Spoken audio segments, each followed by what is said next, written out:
Heute backen wir einen leckeren Prinzessinnenkuchen. Bei der Dekoration haben wir uns an der Version von How to Cook That orientiert. Die Links dazu sowie zu unserem Rezept mit den genauen Mengenangaben stehen in der Infobox oder ihr findet alles direkt auf amerikanisch-kochen.de. Als erstes muss der Kuchenteig zubereitet werden. Dazu werden Zucker, Vanillezucker, Butter und Öl cremig gerührt.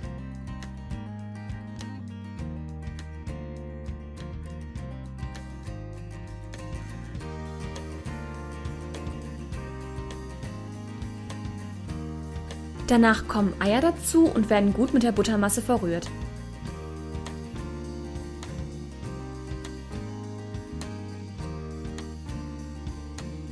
Das Mehl wird mit Backpulver und Salz vermischt und im Wechsel mit Milch zu der Buttereimasse gegeben.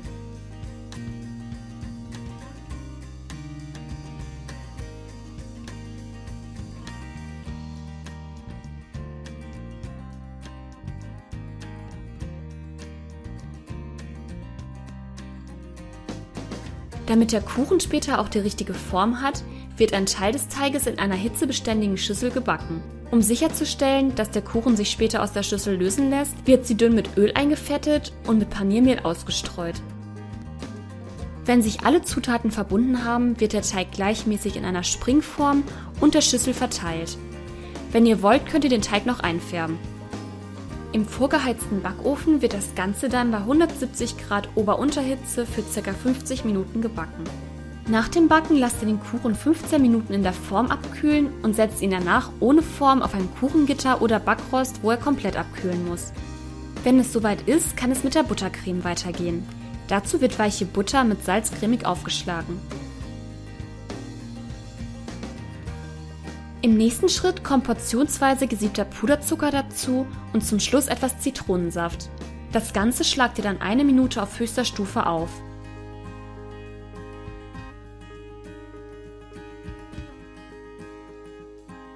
Wenn ihr wollt, könnt ihr die Creme noch einfärben.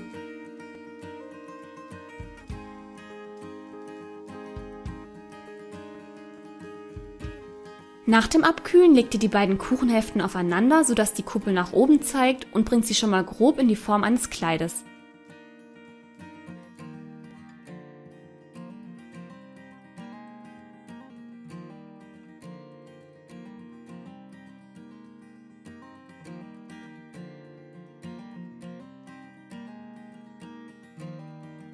Danach werden sie jeweils einmal waagerecht geteilt und ein Loch von ca. 6 cm Durchmesser ausgestochen.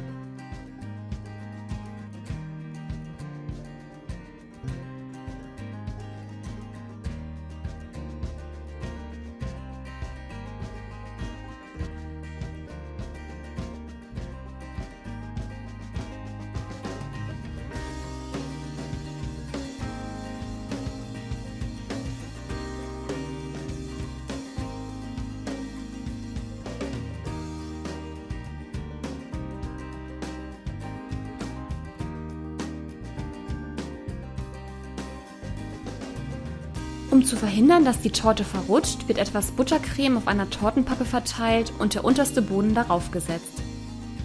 Damit die Tortenpappe sauber bleibt, lege ich hier einfach ein paar Streifen Backpapier darunter.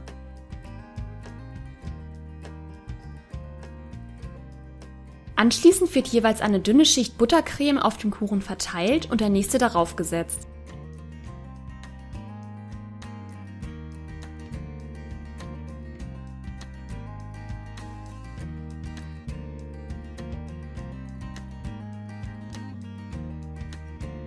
Wenn das geschafft ist, wird der komplette Kuchen mit einer dünnen Schicht Buttercreme bestrichen, um die Krümel zu binden.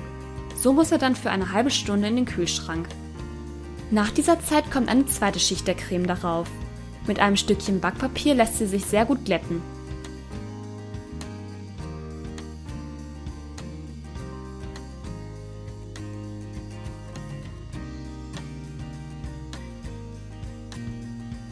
Für kleine Akzente und als Kleber eignet sich besonders gut Royal Icing. Dazu wird Eiweiß steif geschlagen und anschließend gesiebter Puderzucker dazugegeben.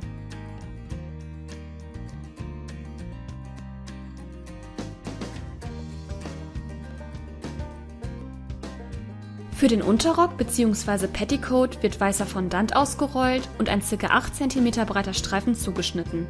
Falls der Fondant klebt, könnt ihr etwas gesiebten Puderzucker zur Hilfe nehmen. Wie man Fondant selber machen kann, haben wir euch schon in verschiedenen anderen Videos gezeigt. Die Links dazu findet ihr auch in der Infobox. Diesen Streifen legt ihr an den unteren Teil des Kuchens und formt einige Falten.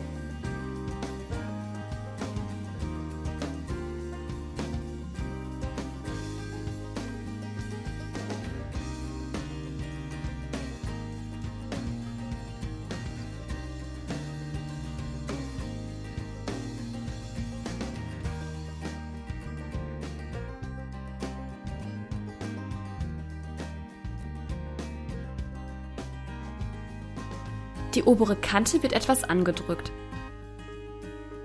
Anschließend wird rosaner Fondant ausgerollt und Rechtecke daraus zugeschnitten. Bei der Farbe könnt ihr natürlich nehmen, was ihr wollt.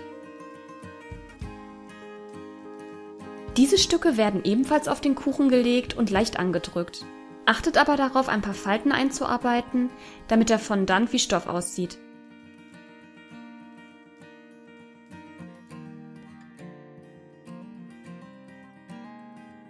Ungefähr alle 10 cm wird er dann noch etwas hochgerafft.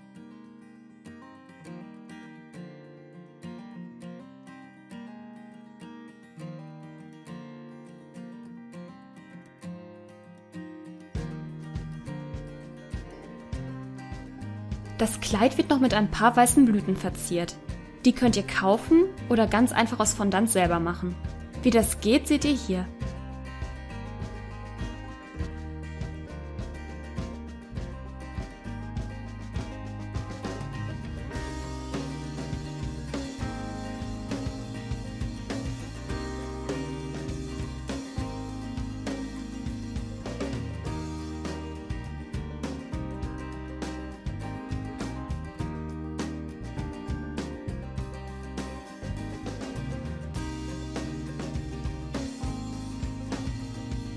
Diese Blüten werden oberhalb der Raffung mit etwas Royal Icing festgeklebt und eine Zuckerperle in die Mitte gesetzt.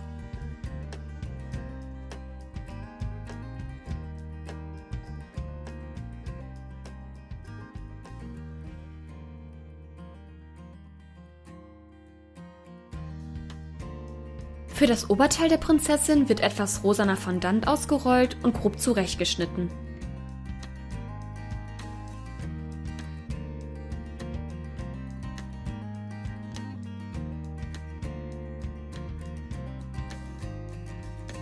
Danach wird er um die Puppe gelegt und in Form gebracht.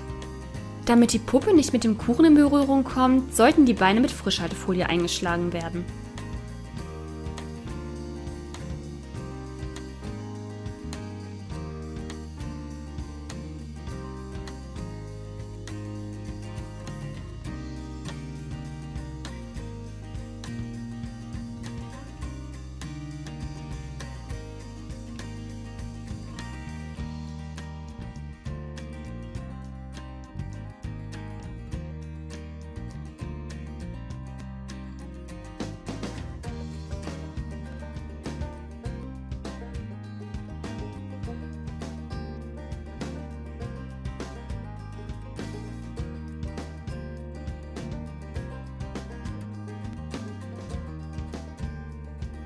Wenn alles sitzt, kann die Puppe in die Mitte des Kuchens gesetzt werden.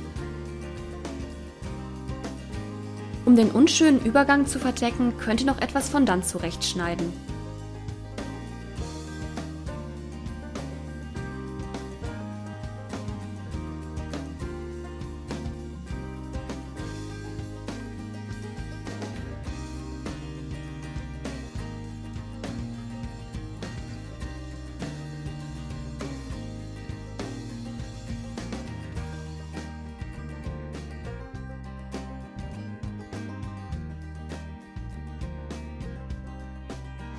Den klebt ihr mit etwas Royal Icing fest.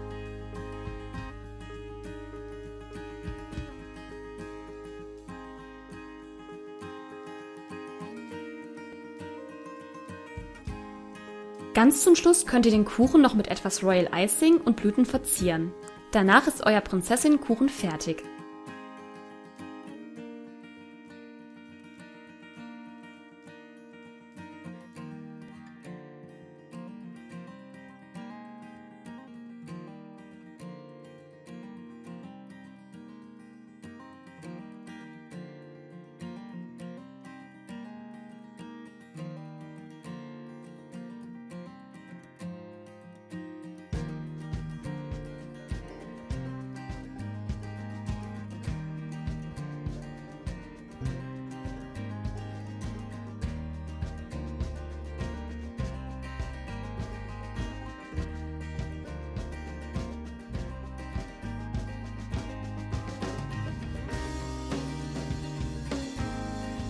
Wenn ihr mögt, schaut doch mal auf unserem zweiten Kanal Kochkino vorbei. Wir würden uns freuen, euch auch da zu sehen.